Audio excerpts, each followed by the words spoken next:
Good morning, everyone. How are you guys doing today? Happy Wednesday. So I thought today I would talk about when I travel, I always leave room in my suitcase because sometimes when I go out of state or to different towns, there's different shops or specialty shops, and I like to go in them to see if there's something I can find to use with my kids that's outside of the box or just something that our area does not offer. So I do this a lot when I go out, so I leave room in my suitcase. And this time, I bought something kind of big and I was like praying it fit in my suitcase to fly back with in Michigan. So I'm gonna show you what I bought in a minute, but first I'm gonna talk about what I got when I was in Osage Beach, Missouri. I went to this specialty shop, it was a bookstore, it was locally owned, and I found something really cool for the baby room. I had never seen one of these before. So I picked this up for the kids in my baby room. So it's in classic tin ABC hourglass, and it's for 6 months and older. And you have to see this is super cool. So I got this for the baby room at a specialty shop. I had never seen one of these before. We have other ones that are a little bit different, like rain sticks and stuff, but I thought this was super cool because the babies can hold it. My 6 months, I've got quite a few. They can hold it, and there's like a little tower for time and stuff. So, yep, this is what I got for the kids. Then, when I was at Marshall's, I love going to Marshall's. Good morning, Levon. I love going to Marshall's. Thanks for watching. I always find stuff that other places don't have, like even in my area, and we don't have a Marshall's in my area. So I went there and I got the Play-Doh, but I didn't get the regular Play-Doh, I got the modeling Play-Doh. And I always buy this because it's thicker and it's good for fine motor skills and it's good for teaching the kids to write in the preschool classroom because it helps them hold the pencil. So I always get the thicker modeling clay when I can find it. Sometimes it's hard to find, but I actually got the one that has 4 colors and it's in tubes and it came with a little stuff on top for Play-Doh.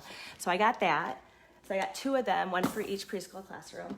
But this is what fit in my suitcase. Of course, my husband's like shaking his head again because he knows me.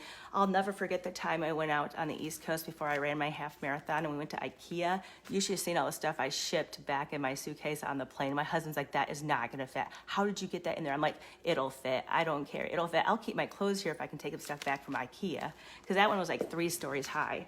So this is what I got. I went into Target in Michigan. I did not know if we had them back home. So I went ahead and bought these because it's gonna rain today and I knew our weather's gonna start getting worse in the next couple months because we're in Tornado Alley. So I thought, you know what, this would be a good activity for the kids. It's the 16 foam count activity floor puzzle and it has the exercise poses. So this is really good to do with your kids if they have all that energy in them. The brain breaks, we can use these for brain breaks. We can throw the tiles upside down. They can pick one, that's the one we're gonna do. The kids can roll a dice and say how many they're gonna do. So I thought this was really cool because I have 16 of them. So wait for it. I did only fit 1 in my suitcase. I don't even know how this happened. I fit 2.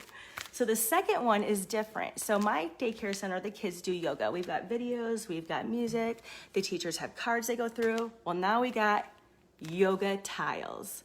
So this one also has 16 and it has all the different yoga poses. And I think it's super cool because it's actually bigger than my cards and the kids will be able to see them and the teacher can demonstrate. But I fit both of these in my suitcase. I am like, I couldn't even believe it shut. Then I'm like, it's a good thing I add expanders on those suitcases. You know, we have the little extra inches. I think that's what saved me. So, yep, that was great. Good morning, Earl. Good morning, Ellen. I did bring back my hula hoop, brought back the hula hoop that does go back together. My nephews had a blast. I taught them how to hula hoop. So I got my hula hoop back and it did travel back from Michigan.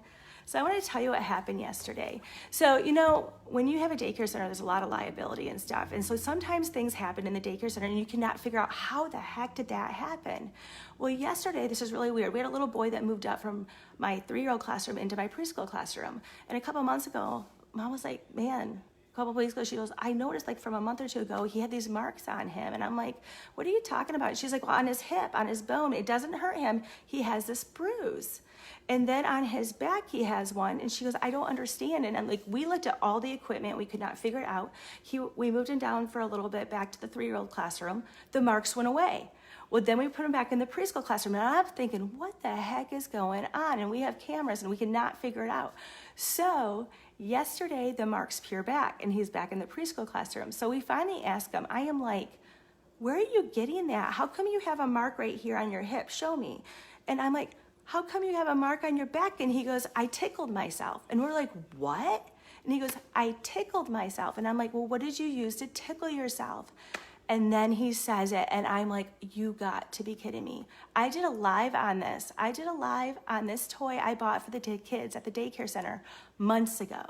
And so I go, just a minute to the mom, and I go over and I get it, and I come back, and I'm like, you are not gonna believe what he was using to tickle himself. My drill. He took the drill, and I said, well, show us. So he takes the drill and he puts it to his back. And sure enough, mom's like, you gotta be kidding me. He was tickling his back with a drill because he realized it was ticklish. So he thought it was funny. So whenever we'd send him over to play with the drill and use the screws and the bolts, instead of doing this, he was tickling himself. So we got that mystery solved, but I was like so confused because I was like, there's just no way he was getting marks on the equipment. We were looking at everything. Yep.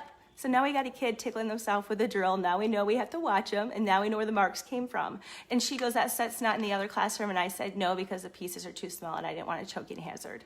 So sometimes the kids are so creative, you'll learn something new. So that was yesterday, but I hope you guys have an amazing day. Some more videos coming out. I have another piece of equipment I'm gonna show you and explain how we use it in one of our classrooms. We did ages and stages, and one of my little boys has a piece of equipment we ordered in that I think you guys are gonna think is really cool, that you could use in a different way that most people don't think about. So I will be talking to you later this week. You guys have an amazing, great day. I'll talk to you later. Bye.